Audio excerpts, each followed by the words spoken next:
Hey guys, today is Friday and it's day 3 of, I think, week 11. I forgot to look before I left.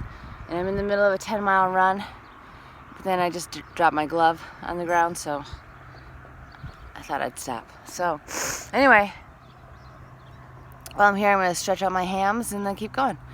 But it is a beautiful day. It's, the sun is out. It's about, I don't know, 6:20 or so, and 40 degrees.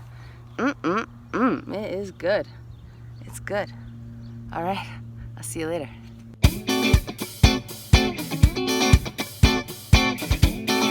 Hey guys, so it's early May and it is time to pick asparagus. So that's what we're going to do today. Here's our patch, and let's see. I got a little helper today, and I like to cut these as close to the ground as possible. I don't know if that's a thing that you're supposed to do, but we do it just so there's not that much debris or stalks that we end up tripping over later. Thank you, baby.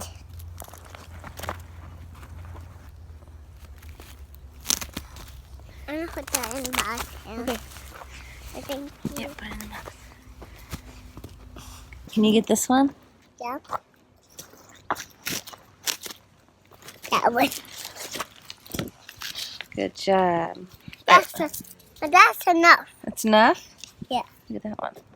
Here's today's haul. Got about maybe 20-ish stalks under there. Not too shabby. So we just realized we have 74 birds on the farm. So I thought it'd be fun to do a little tour de bird. Let's go. In here we have 4 Peking Ducks that we'll be raising for meat.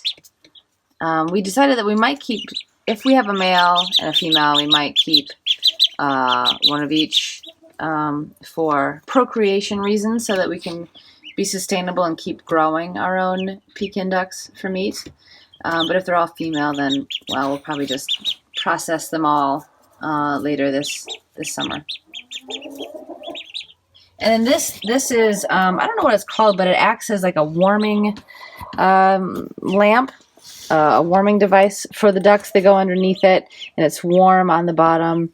And it's kind of like a mama bird sitting on top of them.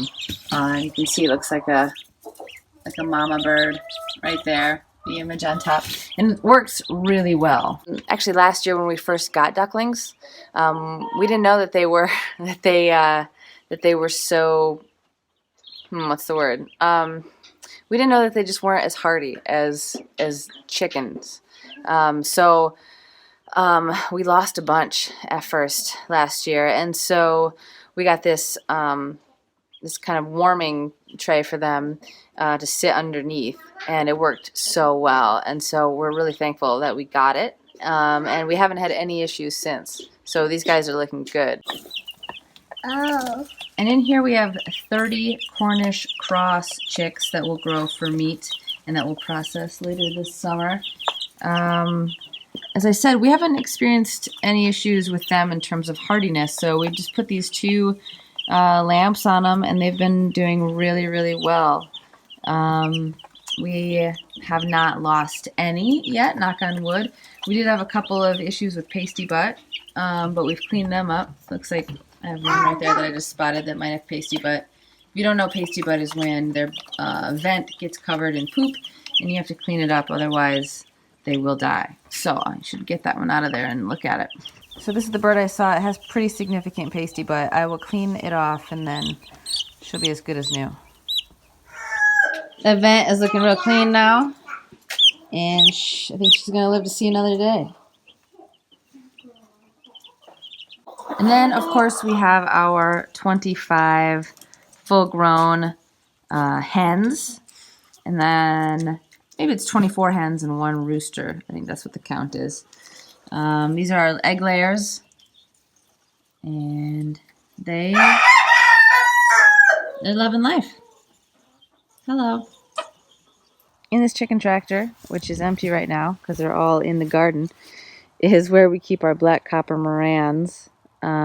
We put them in the garden to help spread the compost and to, you know, just do their thing, poop and eat bugs and live their life. But they keep, they're tiny, so they've been escaping the fencing, and they're loving life in these raspberries right now. Here they are. Hello, ladies. Can't see them very well.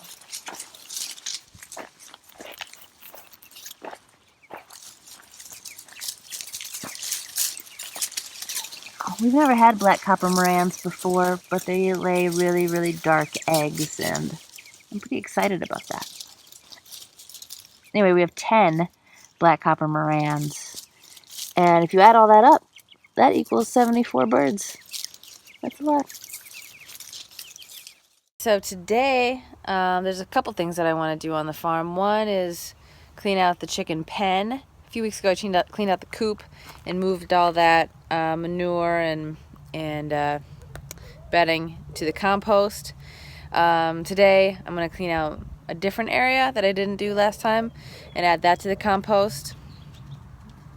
And then I'm going to take some of the compost that's ready to be added to the garden. I'm going to take some of that from this area where we're keeping it and move that to the garden so that we can spread it around before we plant this year.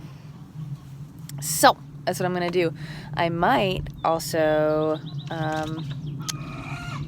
change the spark plugs in the lawnmower. All right, what a great day, you guys. All right, here's one.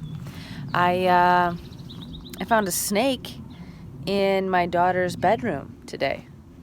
So chew on that for a minute. It was disgusting. I don't know how to feel about it. Oh, it's gone, but the trauma lingers. It was pretty gross. It was so gross, and it was a milk snake. I'm 90% certain, non-venomous.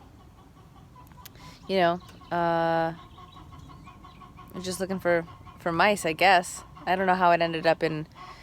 We've seen snakes in the basement before, but we've never seen snakes in the living quarters of the house, and I'll tell you, I hope to never see that again. I really hope I never see that again. He agrees. So anyway, that was something that I'm still like decompressing from. So one way to decompress is through physical activity. So that's what I'm going to do. I'm going to move some poop, and then I'm going to move some different poop. What a great day. All right, let's do it.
Alright, so I've cleaned out the chicken pen and added that just soiled bedding to our soon-to-be compost bucket.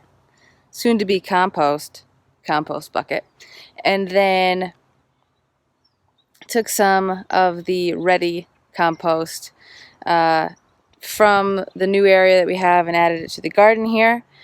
And now, I think if I have time, the little one's asleep right now, I'm going to change a spark plug in the lawnmower, 2 of them, in fact. And that's it. Alright, so I have a little bit of time left today to change the spark plugs in the John Deere lawnmower that we have. So, I'm about ready to do that. I have to get our ratchet wrench.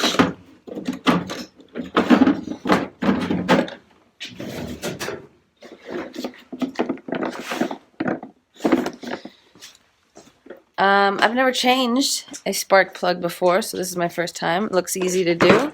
I'm sure it is, as with all things that, all repairs that we've done around the house and the farm, they always seem a little more daunting than they actually are. The idea of doing them is more difficult, more challenging than the actual task itself. So, I think this will be the same.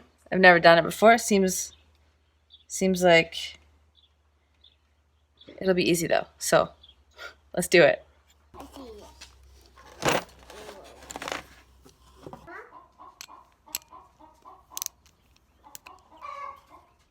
Alright, so there are 2 spark plugs on the John Deere Z435, which is what we have here. One on either side of the engine. And so here's my first spark plug, the new one. And I'm going to change this one. Let's do it. The first spark plug I'm going to take out is right there. Old spark plug versus new spark plug.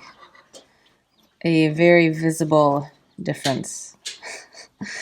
So this is why the lawnmower wouldn't start right away. It would be sputtering. Doing now?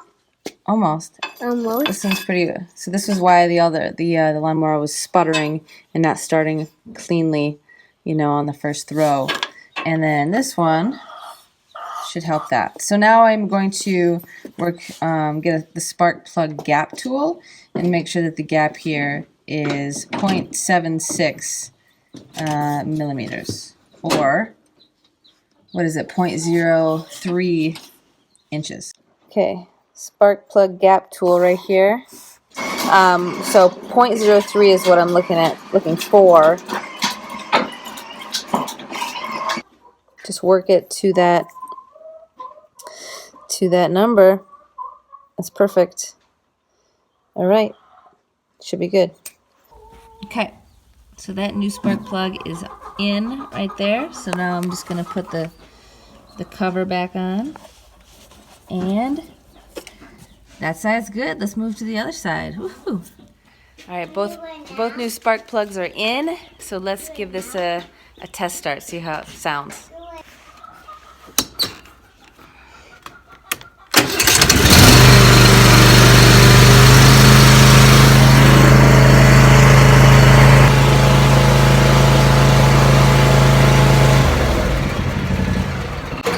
That was great. It started up right away. No coughing or anything. It's perfect. Like it was straight out of the factory. All right. We're going to take this thing for a cruise, and I'll see you guys later. And if you like this video, please like and subscribe. And I hope to see you next time, either on the run or on the farm.